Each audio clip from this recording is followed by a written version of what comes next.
CDA का parliament house से चूहे खत्म करने के लिए शिकारी बिल्लियों की खिदमत लेने का अहम फैसला। इस्लामाबाद में कैपिटल डेवलपमेंट अथॉरिटी सीडीए ने पार्लियामेंट हाउस में चूहों से जान छुड़ाने के लिए अहम फैसला कर लिया।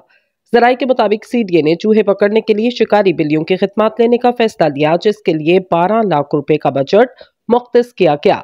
जराये ने बताया, चूहे खाने वाली शिकारी बिल्लियों की खिदमत हासिल की जाएंगी और चूहे पकड़ने के लिए जाली लगाई जाएगी और खसूसी खिड़कियां भी बनाई जाएंगी। सीडीए चूहे पकड़ने के लिए निजी शोबे की खिदमत हासिल करेगा।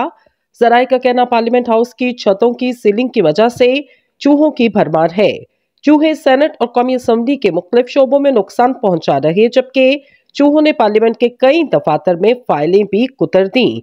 तर्जुमान कौमी असम्बली ने कहा कि चूहों के खात्मे के लिए कार्रवाई सीडीए करेगा।